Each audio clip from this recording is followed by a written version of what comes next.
You are all weirdos. Weird science is the revolution.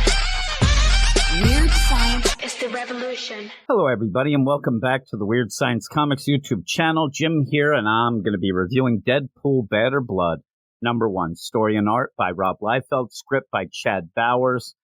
Okay, I saw a couple reviewers knock this book because it felt too 90s. Really? Saying you don't like a Rob Liefeld Deadpool book because it's too 90s is like saying you don't like a hamburger because it tastes too much like beef. I think most people will know what they are getting into here, and sometimes it's cool to get a comic that knows what it is and doesn't try to be anything different. Now, it's also going to lead me to a very quick review here, but let's get into this right after I ask you all to subscribe to the channel, like the video, enable the notifications, and let me know what you thought of Deadpool, Bad or Blood, #1 in the comments below. Now, Deadpool, Bad or Blood is, shocker, the sequel to Deadpool, Bad Blood.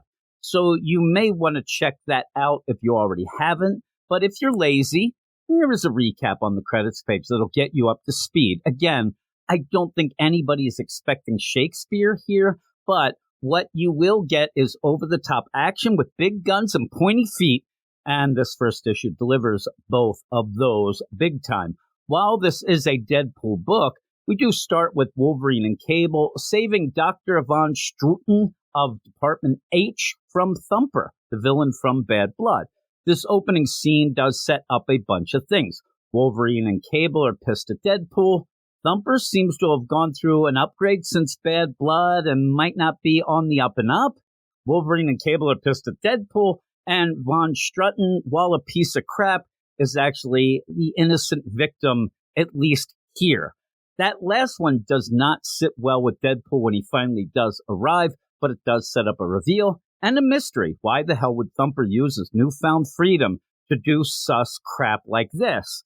Of course, all sus crap roads usually do lead to Madripoor, and that's where Deadpool goes. It's a cool way to tie up things with Tiger, and we get a couple of writer's notes that actually did make me giggle. It also leads to what you'd expect.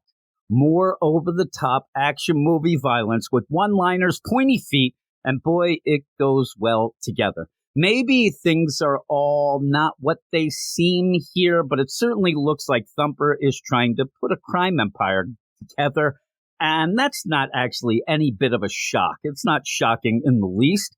A little bit more shocking, a little teeny bit, might be the character that shows up on the cliffhanger page, but really not that shocking, more than being pretty darn cool, and I'm excited about that. Here's the thing. This book is not breaking new ground. It's certainly not going to win any Eisners, but it's not trying to do that. If you are not a Rob Liefeld fan, this issue is not going to change your mind. But for a side book, doing its own thing, I liked it. Chad Bowers' script fits the 90s vibe in both good and bad ways. I'll say that. I hope that he was trying, but it really does get that vibe. And Rob Liefeld's art's Rob Liefeld's art. It has always been a love it or hate it kind of thing.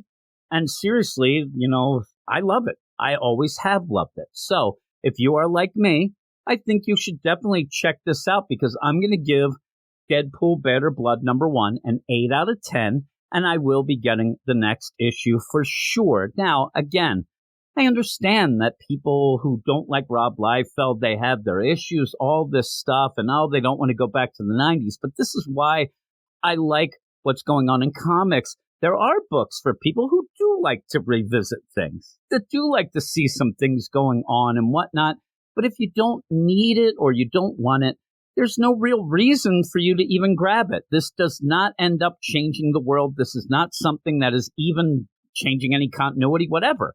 It's just a fun story for the people who like this sort of thing.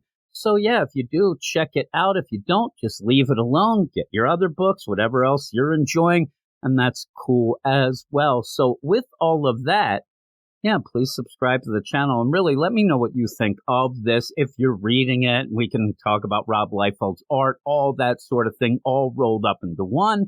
But that is it. Thanks, everybody, for watching, and I will talk to you all later. You are all weirdos. Weird science is the revolution. Weird science is the revolution.